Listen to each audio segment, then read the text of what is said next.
राम जी तो रघुवंश मणि है ही, लेकिन चक्रवर्ती सम्राट राजा दशरथ को भी रघुकुल की मणि कहा गया। प्रमाण बोले अवधेपुरी रघुकुल मणि रावो और वेद विदित ते दशरथ नाम। राजा दशरथ को प्यारी अयोध्या की रघुकुल की मणि कहा गया। क्यों? अरे भागीरथी हुए जिन्होंने गंगा को पृथ्वी पर लाए, लेकिन इसके बाद भी भागीरथी को प्यारे मणि नहीं कहा गया। और आज चक्रवर्ती दशरथ को जरा विचार करना, भागीरथी ने क्या किया? बोले भागीरथी ने कई वर्ष तपस्या करने के बाद अरे भगवान के चरणों से निकली गंगा को धरती पर उतारा। लेकिन याद रखना प्यारे, अरे दशरथ ने तो जिनके चरणों से गंगा निकली है उन्हीं को धरती पर उतार दिया। इसलिए अवधेपुरी रघुकुल मणि रावो और वेद विदित ते दशरथ नाम। भगवान अच्छा कहाँ आते हैं, जरा 2 मिनट की बात है, समझो। भगवान जिसके जीवन में वैराग्य होता है, जिसके जीवन में भक्ति होती है, जिसके जीवन में ज्ञान होता है, याद रखना जिसके जीवन में तीनों का समन्वय होता है, वैराग्य भी होवे, भक्ति भी होवे और ज्ञान भी होवे, उसके यहाँ भगवान आते हैं। तो राजा दशरथ क्या है? बोले धर्म धुरंधर। ये क्या है?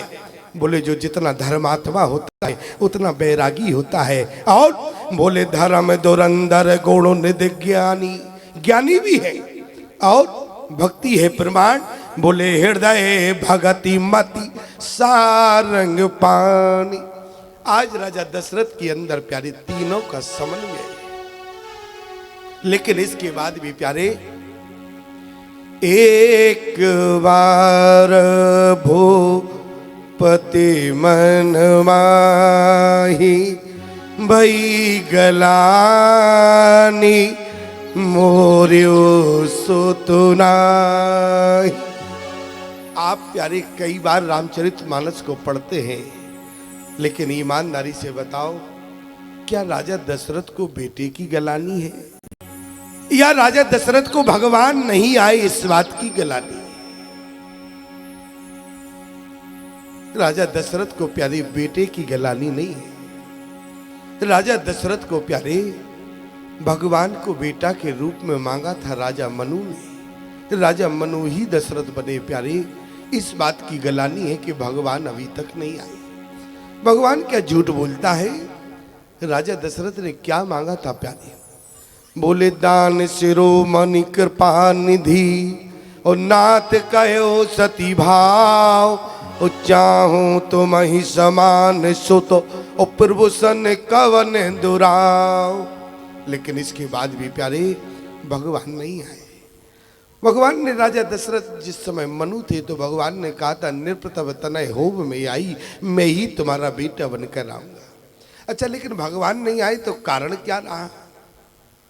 पहला कारण, यदि भगवान ने मनु को वचन दिया और जब मनु धरती पर दशरथ बने हैं तो भगवान को वचन के मुताबिक आ जाना चाहिए था। लेकिन इसके बाद भी भगवान नहीं आए। लेकिन जरा प्यारे भगवान के ना आने का कारण क्या है? लोगों ने कहा इसका मतलब भगवान की वाणी भी असत्य हो गई। याद रखना भगवान तो आना चाहते हैं, लेकिन फिर क्यों नहीं आए? क्योंकि कारण केवल इतना है प्यारे, भगवान गुरु महिमा को बढ़ाना चाहते हैं। और याद रखना कि मानो भगवान आप लोगों से इतना कहना चाहते हैं, जो लोग जिन लोगों का जीवन गुरु से नहीं मिल जुड़ता है प्यारे, या जो लोग यदि जीवन में गुरु से नहीं जुड़ते प्यारे, जो गुरु के दर पर जाना नहीं चाहते, तो ईमानदारी से बताओ भगवान कहाँ से मिलेंगे? भगवान बिना गुरु के किसी को नहीं मिलते हैं प्यारे। इसलिए भगवान ने कहा कि जिस दिन दशरथ जो है गुरु के यहाँ जाएंगे उस दिन हम तुरंत आ जाएंगे। तो गोस्वामी जी ने क्या लिखा? गुरु ग्रह गयो अरे तुरंत महिपाला। तो ईमानदारी से बताओ भगवान भी तुरंत आए कि नहीं? क्यों? जहां गुरु से संबंध जुड़ गया। यहाँ वशिष्ठ की पत्नी अरुंधति ने कहा अपने पति से, आप जिस कुल का पुरोहित कर रहे हैं और इसके बाद भी उनके घर में कोई संतान नहीं है, तो ये बताओ अगर संतान ना होगी तो लोग क्या कहेंगे आपके बारे में, आप कैसे पुरोहित हैं? वशिष्ठ ने कहा क्या करें, लालसा की कमी है, लालसा प्रकट होवे तो उनके यहाँ संतान होगी। संतान ही नहीं होगी बल्कि भगवान ही संतान के रूप में आएंगे। अरुंधति मैं जानता हूं। क्या जानते? बोले मैं ब्रह्मा का मानस बेटा हूं। वशिष्ठ जो है ब्रह्मा जी के मानस बेटा है। और जिस समय ब्रह्मा जी ने कहा अपने बेटा वशिष्ठ से कि वशिष्ठ तुम्हें रघुकुल का पुरोहित कर्म करना है, तो बोले मैंने मना कर दिया। बोले क्यों? बोले ओ पुरोहित कर्म अति मंदा, वेद पुराण सुमति कर निंदा। मैंने मना कर दिया। बोले पुरोहित कर्म करना अच्छा नहीं होता, मैं किसी कुल का पुरोहित कर्म नहीं करूंगा। लेकिन उसी समय मेरे पिता ब्रह्मा ने कहा, बोले वशिष्ठ, बोले उसी कुल में भगवान आएंगे। तो मैंने कहा पिता, अरे उसी रघुकुल में यदि भगवान को आना है तब मैंने रघुकुल का पुरोहित बनना स्वीकार किया। इसलिए अरुंधति भगवान को इसी कुल में आना है, लेकिन लालसा की कमी पड़ रही है। अरुंधति बोली लालसा यदि हम प्रकट कर देवे तो? अरे बोले तब तो काम बन ही जाएगा। और अरुंधति पहले राजा दशरथ के महल में गई। क्या किया? राजा दशरथ तो थे नहीं प्यारे, तो आराम से सिंहासन पर बैठी थी, तीनों रानियां विराजमान थी। और जैसे ही दशरथ ने महल में प्रवेश किया, अरुंधति ने देखा राजा दशरथ आए, उसी समय अपने बेटे के पैर का अंगूठा जोर से दबा दिया। बेटा रोने लगा। राजा दशरथ ने रानियों से कहा कि गुरु माता का बेटा रो रहा है, घर में देखो कोई खिलौना पड़ा हो। कौशल्या माता ने कहा कैसी बात करते हो राजन, अरे घर में खिलौना तो वहां होता है जहां खेलने वाला होता है, जिस घर में खेलने वाला नहीं है तो खिलौना कहां से होगा। उसी समय राजा दशरथ ने कहा माता अरुंधति से, गुरु माता आप इसको शांत करें, क्यों रो रहा? कहने लगी अरुंधति, राजन लगता है इसलिए रो रहा है, अरे तुम्हारे कुल का तो पुरोहित कर्म इसके पिता कर रहे हैं, लेकिन तुम्हारे तो कोई संतान नहीं है, मैं किसका पुरोहित बनूंगा। आज प्यारे मानो इतनी बात हुई, इसलिए गुरु ग्रह गयो तुरत मही पाला, चरण लाग कर विनय विशाला, निज दुख सुख सब गुरु ही सुनायो, और कहे वशिष्ठ बहुविधि समझायो। यहाँ पर प्यारे वशिष्ठ ने अनेक प्रकार से समझाया, समझा ही नहीं कन्फर्म कर दिया। क्या? बोले धाराओं धीर हुई सुत चारी, और त्रिभुवन में माँ विदिते तुम्हारी, धराओ धीर हुई सुत चारी, धराओ धीर हुई है सुत चारी, धराओ धीर हुई ये सुत चारी, धराओ धीर हुई है सुत चारी। आज मानो राजा दशरथ से वशिष्ठ ने कहा कि चिंता मत करो, धरो धीर हुई है सुत चारी, आश्वासन दे दिया। लेकिन जरा विचार करना, राजा दशरथ जिस समय गुरु के पास गए तो निज दुख सुख, अरे दुख क्या सुनाया होगा और सुख क्या सुनाया। पहले दुख है बाद में सुख है। लोग कहते हैं राजा दशरथ को दुख था तो दुख ही सुनाना था, लेकिन सुख का मतलब क्या है? बोले निजी दुख हो, दुख इस बात का है कि भगवान ने कहा था नृपतव तनय होब में आई, और लेकिन अभी तक भगवान नहीं आए, इस बात का दुख है। फिर बोले सुख किस बात का है? गुरुदेव अब आपके यहाँ आ गए हैं, इसलिए अब सुख क्या है? बोले गुरु की कृपा से ही भगवान मिला करते हैं, इसलिए निजी दुख सुख सब गुरु ही सुनायो। और आज प्यारे वशिष्ठ ने समझाया, चिंता मत करो, तुम्हारे यहाँ चार बेटे हुए। किसी ने कहा कि वशिष्ठ से, अरे आपके यहाँ आए थे, एक बेटे की बात थी, एक का आशीर्वाद दे देते, लेकिन ये चार की बात क्यों करने लगे? वशिष्ठ ने कहा जरा विचार करना कि भगवान के यहाँ गए थे, क्या मांगा? बोले चाहो तुम ही समान सुत, आपके समान बेटा चाहते हैं। और लेकिन प्यारे, जिस समय भगवान ने कहा कि मनु तुमने हमारे समान मांगा है, अरे हम तो बेटा बनकर आएंगे ही और हमारे समान भी आएगा प्यारे। और राम जी के समान कौन आया? बोले भरत राम ही की अनुहारी, और सहसा लखना सके नर नारी। भरत और राम में प्यारे कोई अंतर नहीं था। राम जी मानो अपने जैसा भी लेकर आए और प्यारे स्वयं भगवान आए। राम और भरत में कोई अंतर था क्या प्यारे? अपने जैसा लेकर आए। लेकिन भगवान ने क्या कहा था? बोले आप सरस खोजो कहा जाई, नृप तब तनहि होब में आई। अरे मैं अपने जैसा तो बना नहीं सकता हूँ, फिर अपने जैसा कैसे लेकर आए? भरत और राम में अंतर था प्यारे। अंतर क्या था? जिस समय राजा दशरथ के यहाँ बेटा हुआ प्यारे, राजा दशरथ ने गुरु वशिष्ठ ने कहा कि दोनों बेटे एक जैसे हैं। राजा दशरथ से वशिष्ठ ने कहा दोनों राजकुमार एक जैसे कैसे हो सकते हैं? बोले नहीं, एक जैसे राजकुमार हैं। कहा प्रमाण देखो। राजा दशरथ ने कहा कि राजन जरा ध्यान से देखो। और जैसे ही प्यारे राजा दशरथ ने दृष्टि डाली तो ध्यान से देखा तो समझ नहीं पाए। बोले गुरुदेव नख सिकते सब अंग अनुपा, कोई अंतर नहीं है। यहाँ वशिष्ठ ने कहा कि राजन जरा ध्यान से देखो। मेरा कहने का मतलब इतना है, राजा दशरथ भगवान को पहचान नहीं पाए। भरत और राम में कौन भगवान है, ध्यान देना। बोले भरत विष्णु के अवतार हैं और प्यारे भगवान बोले निर्गुण निराकार ब्रह्म साकार रूप में राम जी ब्रह्म का अवतार है, भरत विष्णु का अवतार है। और विष्णु और ब्रह्म को आज राजा दशरथ पहचान नहीं पाए। लेकिन जिस समय वशिष्ठ ने कहा कि राजन जरा ध्यान से देखो, तो जब ध्यान से देखा तो क्या देखा? और याद रखना, गुरु की बिना दृष्टि के जीवात्मा भगवान को पहचान नहीं सकती है। आज गुरु वशिष्ठ ने कहा कि राजन जरा दोनों की छाती को ध्यान से देखो।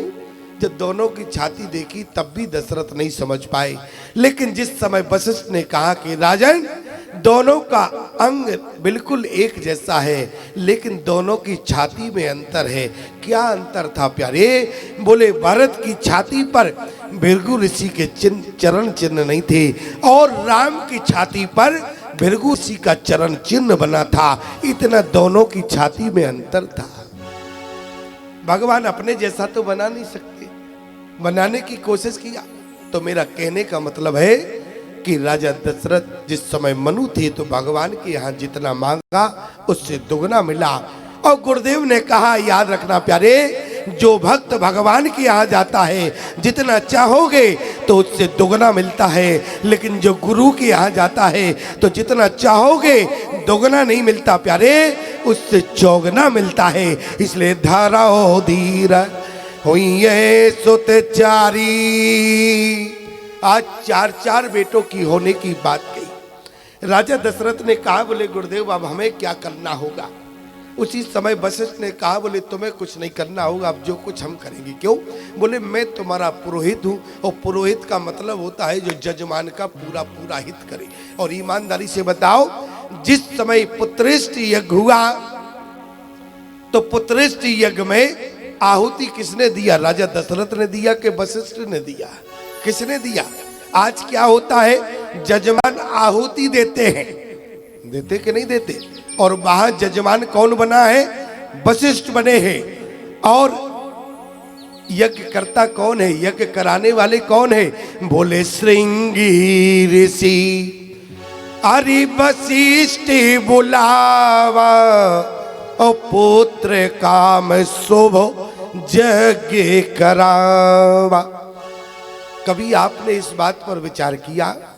अरे वशिष्ठ जैसे ज्ञानी महात्मा जब रघुकुल के पुरोहित कर्म कर रहे हैं, और इतने नहीं, वशिष्ठ जी कैसे हैं प्यारे?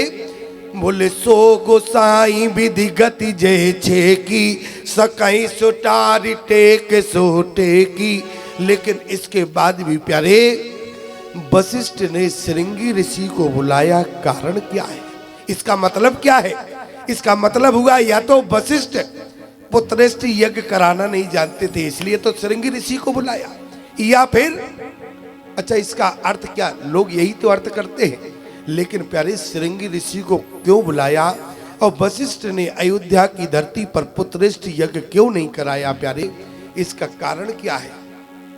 बोले जिस समय अयोध्या की धरती के राजा मनु थे और पुत्रेष्ठ यज्ञ का मतलब होता है विशेष पुत्र की प्राप्ति के लिए पुत्रेष्ठ यज्ञ होता है, और उस समय प्यारे अयोध्या की धरती पर वशिष्ठ ही पुरोहित कर्म कर रहे थे और राजा मनु पुत्रेष्ठ यज्ञ में पति पत्नी का संकल्प एक होना चाहिए प्यारे, लेकिन वहां मनु का संकल्प रहा कि हमारे बेटा होवे और रानी का संकल्प बदल गया, बोले बेटी होवे, तो इसलिए बेटी हो गई प्यारी। पुत्रेष्ठ यज्ञ के बाद मनु के यहाँ बेटा नहीं हुआ और इसीलिए वशिष्ठ ने सौगंध खाई थी कि अयोध्या की धरती पर हम कभी पुत्रेष्ठ यज्ञ कराएंगे ही नहीं, और आज इसलिए बोले श्रृंगी ऋषि वशिष्ठ पुत्रेष्ठ यज्ञ कराना जानते थे, लेकिन कारण रहा प्यारे इसलिए नहीं कराया, इसलिए श्रृंगी ऋषि को बुलाया और श्रृंगी ऋषि ने प्यारे पुत्रेष्ठ यज्ञ कराया और बोले भगति साहित्य मुनिया होती दीन प्रगटे अग्नि चरु कर ली रे। और जैसी अग्निदेव प्यारे खीर का कटोरा लेकर प्रकट हो गई, अग्निदेव ने कहा बोले सकल काज वह सिद्ध तुम्हारा जो वशिष्ठ कछु हृदय विचारा, ये हबी बाट देव निर्पजाई। अग्निदेव ने खीर का कटोरा वशिष्ठ को दिया, वशिष्ठ ने खीर का कटोरा राजा दशरथ को दिया, बोले और कहा कि खीर ले जाओ रानियों में वितरण कर देना, बोले तुम्हारे यहाँ पुत्र की प्राप्ति होगी। और प्यारे बताए हुए अनुसार राजा दशरथ ने खीर का कटोरा लिया और अर्ध भाग कौशल्य दीना उभय भाग आदि कर कीना, और इसके बाद केकई को दिया प्यारे, लेकिन जो दो भाग शेष रहे कौशल्या केकई दोनों से स्पर्श कराया। भाग कहाँ दिए, बोले सुमित्रा को सौंप दिए। और एक बात जरा विचार से सुने, बोले जा दिन ते हरि गर्भ आए, खीर को पान करने के बाद तीनों रानियों को अनुभव हुआ गर्भ का, जबकि भगवान कभी गर्भ में नहीं आते। ध्यान देना, गर्भ में कौन आता है, गर्भ में वो व्यक्ति आता है जिसका जन्म होता है, और भगवान का जन्म नहीं हुआ। भगवान क्या हो गए, बोले भय प्रगट कृपाला। अरे जन्म तो हम और आपका होता है, लेकिन भगवान जन्म नहीं, भगवान प्रकट होते हैं। आप अभी कथा सुन रहे थे, नरसिंह भगवान या बामन भगवान प्रकट हुए हैं। ध्यान देना, भगवान गर्भ में वास नहीं करते। आप कहेंगे फिर गोस्वामी जी ने कैसे लिख दिया, अरे भगवान की जगत लीला है और जगत लीला में तीनों माताओं को अनुभव हो रहे हैं। अरे जन्म हमारा आपका होता है, भगवान का अवतार होता है। किसी ने कहा, बोले स्वामी जी कैसी बात करते हो, अरे जब धरती पर हम आए और धरती पर भगवान आए और दोनों लोग धरती पर आए तो एक के लिए अवतार कहते हो, आप एक के लिए जन्म कहते हो। तो हमने कहा, बोले फिर हम किस लिए आते हैं और भगवान किस लिए आते हैं? तो ऐसे समझना प्यारे, क्योंकि जीवात्मा धरती पर जैसे हमारा और आपका धरती पर जन्म हुआ सजा काटने के लिए, और फिर भगवान किस लिए आए, तो इसका मतलब है कि भगवान भी धरती पर सजा काटने आते हैं। तो याद रखना प्यारे, ब्रह्म जीवन में मत करना। जैसे जेल में, ईमानदारी से बताओ, अपराधी जब जेल में जाता है तो सजा काटने जाता कि नहीं जाता, और उसी जेल में जेलर जाता है। तो अब हम आपसे पूछे, अपराधी सजा काटने जाता है तो क्या जेलर भी सजा काटने जाता है? नहीं। क्या? बोले अपराधी जेल में सजा काटने जाता है और जो जेलर होता है वो जेल का निरीक्षण करने जाता है। याद रखना, इसी प्रकार से हम और आप धरती पर सजा काटने आते हैं और भगवान धरती का निरीक्षण करने आते हैं। ये हमारे और आपके भगवान में अंतर है। हम और आप सजा काटने आए, भगवान धरती का निरीक्षण करने आए। और जो गर्भ में आता है उसका जन्म होता है, और भगवान का जन्म नहीं हुआ प्यारे, भगवान तो प्रकट हुए हैं। ये तो माताओं का अनुभव है, क्योंकि लीला जगत की बात है। इसलिए जा दिन ते हरि गर्भ आए और सकल लोक सुख संपत्ति छाए। और प्यारे धरती पर भगवान जिस समय माँ कौशल्या के गर्भ में माँ को अनुभव हुआ, अभी अयोध्या की धरती पर सुख की बरसात नहीं है, बल्कि सुख का अनुभव हो रहा है। बोले जा दिन ते हरि गर्भ आए, सकल लोक सुख संपत्ति छाए। मानो कि अभी सुख के बादल छाए हैं। आप पूरा बालकांड पढ़ लेना, लेकिन सुख की बरसात नहीं हुई। अरे जब सुख के बादल छाए हैं तो सुख की बरसात भी होना चाहिए, लेकिन बरसात नहीं हुई। अच्छा, बरसात ना होने का कारण क्या है? क्योंकि धरती पर ब्रह्म दो रूपों में प्रकट हुआ। धरती पर ब्रह्म दो रूपों में प्रकट हुआ। प्रमाण बोले, एक तो मनु ने भगवान को बेटा के रूप में मांगा, और जब भगवान जाने लगे तो जानकी ने कहा, प्रभु आपकी तपस्या एक और कर रहे। भगवान ने कहा, जानकी से कौन तपस्या कर रहा है? एक मनु कर रहे थे, मनु को हमने वरदान दे दिया। जानकी कहने लगी, प्रभु एक और आपकी तपस्या कर रहे हैं। दूसरा तपस्या करने वाला कौन था प्यारे? राजा मनु के मंत्री हरदेव जी रहे।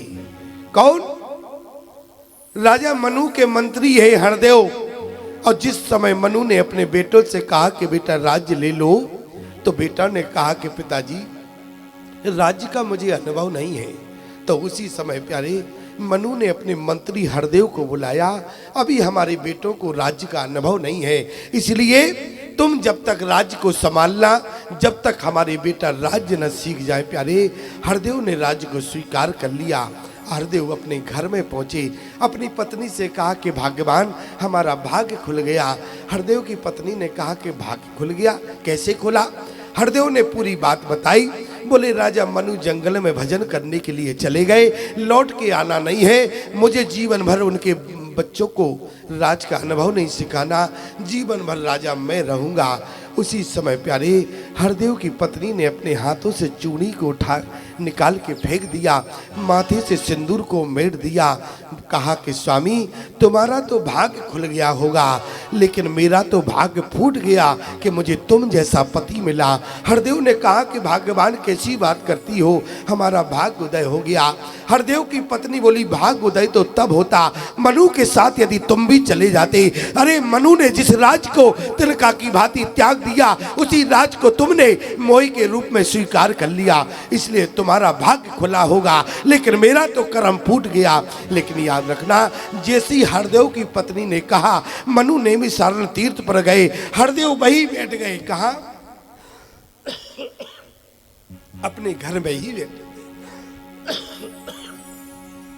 राजा मनु ने भी सारण तीर्थ पर गए और हरदेव अपने घर में बैठे।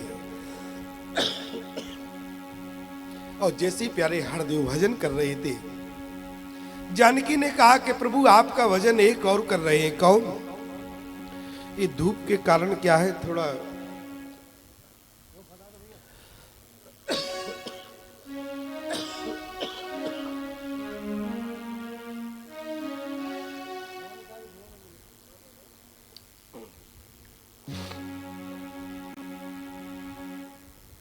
जानकी ने कहा कि प्रभु आपका भजन एक और कर रहे हैं। कौन? बोले हरदेव जी। भगवान ने कहा कि हमारा भजन तो मनु ही कर रहे थे, मैंने मनु को वरदान दे दिया। जानकी ने कहा प्रभु जरा विचार तो करें, चलो मैं आपको ले चलती हूं। जानकी भगवान को हरदेव के पास ले गई। हरदेव के पास भगवान पहुंचे, भगवान ने कहा, बोले मांग मांग वर भई नभवानी।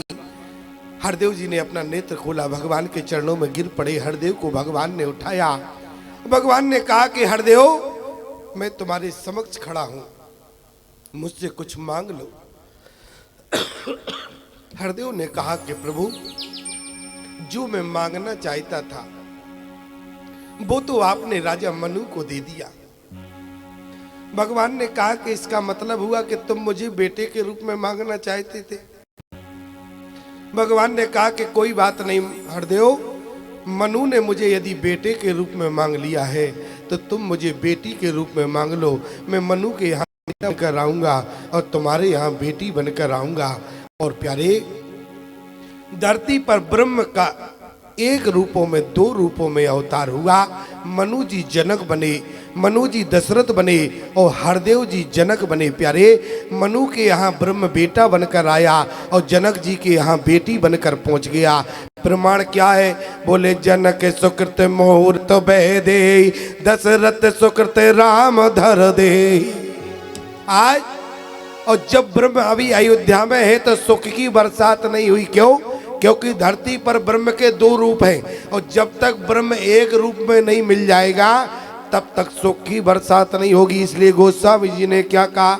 बोले जब ते राम हरि ब्याह घर आए और नित्य नव मंगल मोद बधाए, भुवन चार दस भूधर वारी, सुकृत मेघ सुख बरसे बारी। कब? अरे सुख की बरसात अयोध्या में कब हुई? जब जानकी से मिलन हो गया। क्यों? क्योंकि ब्रह्म धरती पर दो रूपों में है और जब दो रूपों को मिल गए प्यारे तब सुख की बरसात हुई। लेकिन यहाँ बोले जब ते राम जा दिन ते हरि गर्भ आए और सकल लोक सुख संपत्ति छाया। सारे प्यारे भगवान के जब जन्म का समय आया प्यारे तो गोस्वामी जी ने क्या लिखा? जोग लगन। अच्छा बताओ पंचांग में कितनी चीजें होती हैं? बोले जोग लगन ग्रह बार तिथि और सकल वही अनुकूल। मनो के पूरा पंचांग ही राम जी के आने से पहले अनुकूल हो गया, पूरा पंचांग। लेकिन हमारे तुम्हारे जीवन में पंचांग कभी अनुकूल नहीं होता। एक ना एक ग्रह जीवन में नाराज ही बना रहता है। लेकिन राम जी जब आए तो बोले जोग लगन ग्रह बार तिथि और सकल भये अनुकूल और चरवर वचर हर्ष ज्योत राम जन्म सुख मूल। बोले नौमी तिथि मदो मासे पुनीता, नौमी तिथि मधु मास पुनीता, नौमी तिथि मदो मासे पुनीता, नौमी तिथि मधु मास पुनीता, शुक्ल पक्षी अब जीते हरि प्रीता, शुक्ल पक्ष अभिजित हरि प्रीता, शुक्ल पक्ष अब जीत हरि प्रीता, शुक्ल पक्ष अभिजित हरि प्रीता। आज प्यारे नौमी तिथि, जबकि नौमी तिथि प्यारे रिक्त है, भगवान के पास गई, भगवान से कहा कि मैं रिक्त हूँ। भगवान ने कहा कोई बात नहीं, हम रिक्त कोई भर देते हैं। इसलिए भगवान नौमी तिथि को आए। याद रखना प्यारे। और किस नक्षत्र में आए? बोले अभिजीत नक्षत्र में आए। जबकि अभिजीत जो नक्षत्र है वो 27 नक्षत्रों के बीच में नहीं आता। अभिजीत नक्षत्र 27 नक्षत्रों के बीच में नहीं आता। तो फिर आखिर में भगवान ने एक अलग से नक्षत्र बना लिया। जरा विचार करना, जिस प्रकार से ग्रह कितने हैं? 9 है, लेकिन एक ग्रह और है। क्या है? बोले ग्रह 9 है लेकिन 10वां ग्रह होता है अनुग्रह। याद रखना प्यारी। और जो ग्रहों के बीच में रहेगा, जो 9 ग्रहों के बीच में रहेगा वो जीवन भर फंसा रहेगा। और जिसका जीवन अनुग्रह में हो जाएगा वो ग्रहों से स्वतंत्र हो जाता है। ईमानदारी से बताना, अभी आप गज ग्रह की कथा सुन रहे थे। गज कहाँ फंसा था? ग्रह के बीच में। ध्यान देना। और ग्रह में कब फंसा रहता है? जब तक व्यक्ति शरणागति नहीं होता, अनुग्रह में नहीं होता। और जब तक ग्रह के बीच में गज फंसा रहा और जैसे ही अनुग्रह में हुआ तो ईमानदारी से बताओ ग्रह से तुरंत छुटकारा मिला कि नहीं मिला?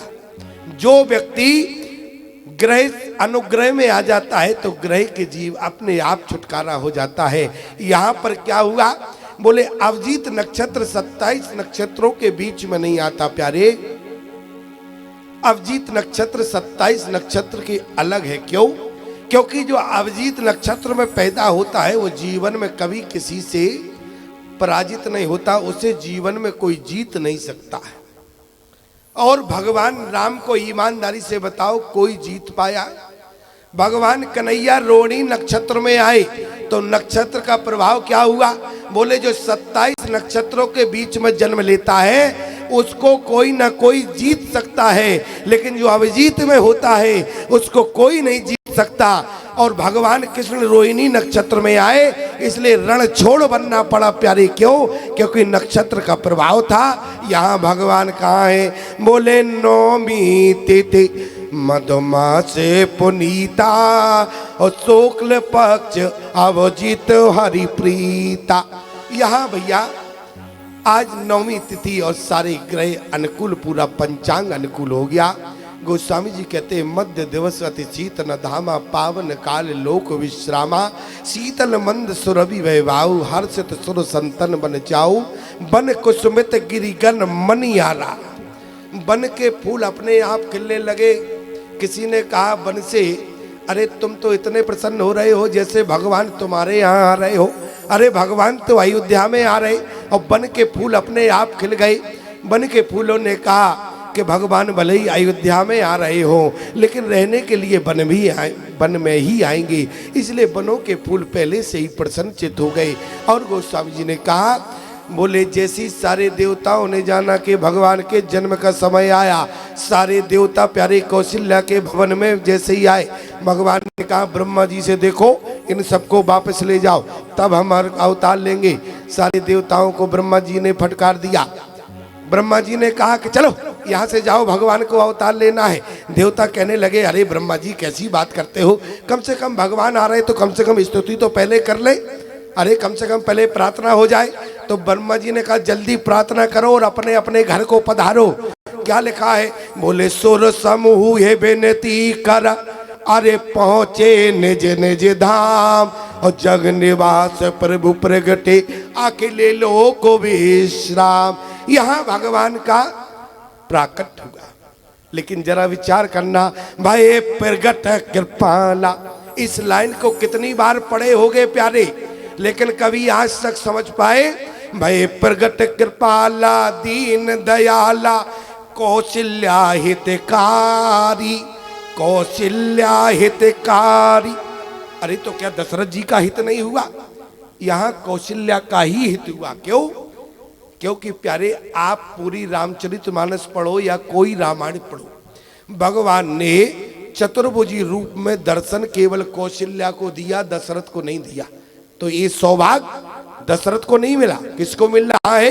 कौशल्या को। इसलिए कौशल्या हितकारी। इतना ही नहीं, भगवान चतुर्रूपी भुज रूप में खड़े हैं। माता कौशल्या से क्या कहा? कई कथा सुहाई अरे माते बुझाई। भगवान ने कौन सी कौशल्या को कथा सुना रहे हैं? ध्यान देना।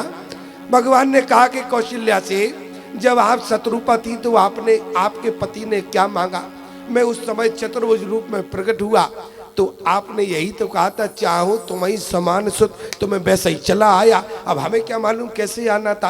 कौशल्या जी ने कहा कोई बात नहीं, अगर आ गए हो तो एक काम करो। बोले क्या करें? बोले तजाऊं तात है रूपा, हटाओ इसको। भगवान ने कहा क्या करें? बोले शिशु बन जाओ, कीजिए शिशु लीला। भगवान ने कहा अच्छा शिशु बन जाएंगे। तो भगवान तुरंत शिशु बन गए माँ के कहने के अनुसार। और जैसी कौशल्या माता ने कहा कि प्रभु अरे शिशु ही नहीं बनना है, रोना है। भगवान ने कहा मैया कैसी बातें करती हो, हम कभी रोए हैं क्या आज तक? अरे रोए हो जिंदगी में तो बतावे। अच्छा किसी ने भगवान को कभी रोते देखा? अरे रोते तो देखा, लेकिन कब? जब सीता का हरण हुआ। लेकिन ईमानदारी से बताओ, सीता के हरण के पहले भगवान की कथा किसी शास्त्र में आपने सुना? अरे भगवान बावन बने रोए हो, भगवान नरसिंह बने रोए हो। याद रखना। बोले मीन कमट सुकर नरहरी और परशुराम बावन बपुधारी। भगवान केवल रामा अवतार में रोए, वो भी कब? जब सीता हरण हुआ। भगवान ने कहा कि मैया हम तो आज तक रोए नहीं, आप रोने की बात करती हो। कौशल्या ने कहा कि प्रभु आपको रोना नहीं आता? बोले रोना तो बिल्कुल नहीं आता। अच्छा चलो हम बता देते हैं कैसे रोना है। भगवान ने कहा बताओ मैया कैसे रोवे? बोले जैसे आपके भक्त आपके लिए रोते हैं वैसे आज तुम्हें भक्तों को रोकर दिखाना होगा। भगवान ने कहा मैया चलो ये भी बात मान लेते हैं, और इसलिए भगवान ने क्या किया, बोले रोदन ठाना। माता कौशल्या से बोले मैया ये बताओ, ये और कन्फर्म कर दो कितनी देर रोवे, ऐसा ना हो वो कहीं ओवर टाइम हो जावे। जैसे हम कथा कर रहे हैं तो हम पहले पूछ लेते हैं कितनी देर बोलना, ऐसा ना हो कि हम बोलते ही रहे और तुम फरार हो जाओ यहाँ से। क्यों? तो हमारे बोलने का क्या मतलब रहेगा जब तुम एक एक करके खिसक जाओगे और हम बोलते ही रहेंगे। अरे तो हम क्यों इतना बोलेंगे, हम तो पहले पूछेंगे कितना बोलना है। इसी प्रकार से राम जी ने कहा माता कौशल्या से ये बताओ कितनी देर रोना है। माता कौशल्या ने कहा ये क्या बतावे। अरे बोले नहीं, इसलिए ऐसा ना हो कि हम ओवर ज़्यादा रो जाए तो कहीं गड़बड़ ना हो जाए। जब तुम्हारे अनुसार सब कुछ हो रहा है कि जे शिशुलीला, अरे सब तुम्हारे अनुसार हो रहा तो रोने की भी बात बता दो। याद रखना भगवान ने कहा कि मैया कौशल्या हम घड़ी बांध के तो प्रकट हुए नहीं है और ना हमारे हाथ में घड़ी है। याद रखना प्यारे, भगवान के हाथ में कोई घड़ी नहीं थी। भगवान ने कहा मैया बताना होगा।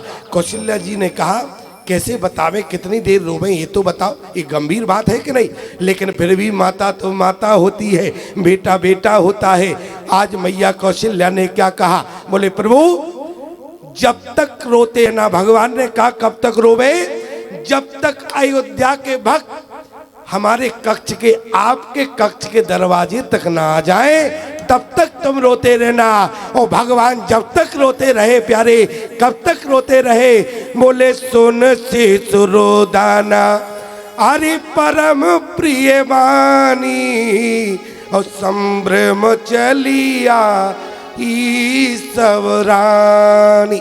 इसलिए प्यारे भगवान जब तक रोते रहे तब तक सभी माताएं और प्यारे अयोध्या के जितनी भी महिलाएं थी माता कौशल्या के दरवाजे तक नहीं आ गई।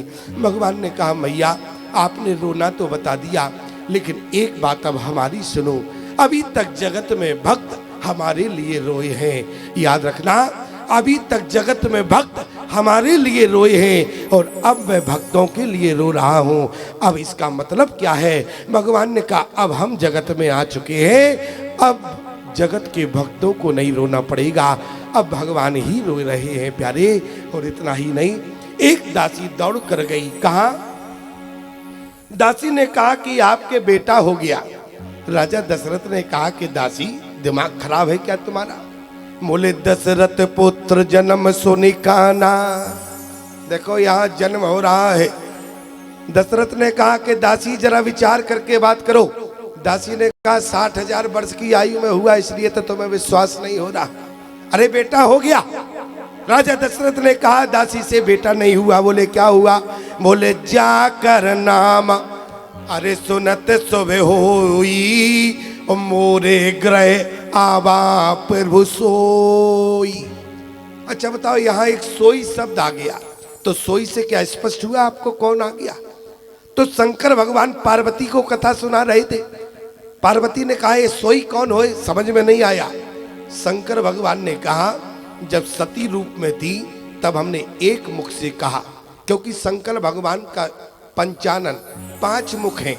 शंकर भगवान ने कहा जब सती रूप में पार्वती थी तब हमने एक मुख से कहा था। क्या?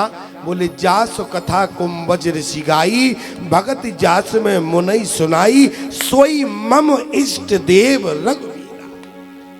बोले ऐसा ना हो गड़बड़ हो जाए, तो इसलिए भगवान ने कहा हम 5 मुख से पार्वती से बात करेंगे तो विश्वास हो जाएगा। क्या? यहां राजा दशरथ दासी को समझा रहे हैं और वहां शंकर भगवान पार्वती को समझा रहे हैं। दासी ने कहा कि बेटा का जन्म हो गया। राजा दशरथ ने कहा जाकर नाम सुनत सब होई, मोरे ग्रह आबा प्रभु सोई। और वहां शंकर भगवान ने क्या कहा? बोले बंदो बाल रूप सोई रामो, सब सिद्ध सुलभ जपत जस नामो। बंदो बाल रूप सोई, क्या कहा? सोई रामो। इतना ही नहीं प्यारे, पहले मुख से कहा, दूसरे मुख से शंकर भगवान ने क्या कहा? बोले भगवान बोले जास कृपा अस ब्रह्म मिट जाई, और गिरजा सोई कृपाल रघुराई। दूसरे मुख से सोई कहा और तीसरे मुख से क्या कहा? बोले पुरुष प्रसिद्ध प्रकाश निधि और प्रगट बराबर नाथ और रग कुल मणि मम स्वाम सोई और कैसे नायो मात। अब भगवान ने चौथे मुख से क्या कहा? बोले विषय करण सुर जीव समेता और सकल एक ते एक सचेता सब कर परम प्रकाशक जोई राम अनादि अवधपति सोई। यार प्यारे, यहाँ भगवान ने चार मुख से शंकर भगवान ने कहा, पांचवें मुख से शंकर भगवान विस्तार में समझा रहे हैं। प्रमाण क्या है? बोले बिन पद चले सुनहि बिन काना कर बिन कर्म करई विधि नाना आनन रहते सकल रस भोगी बिन बानी बकता बड़ जोगी तन बिन परस नयन बिन देखा ग्रही ग्रान बिन वास वशेषा अच्छी सब भांति अलौकिक करनी मैं मजास जाए नहीं भरनी जइए में गावे वेदी बुध और जाए धरे मुनि ध्यान और सोई दशरथ सुत भगत हित और कौशलपति भगवान। आज शंकर भगवान ने मनु पांच मुख से प्रमाणित कर दिया कि यही मेरे इष्ट है, राम सो परमात्मा भवानी। यहाँ प्यारे भवानी का संशय दूर हुआ और यहाँ भगवान ने पार्वती को समझाया। वहाँ दशरथ ने क्या कहा दासी से? बोले जाकर ना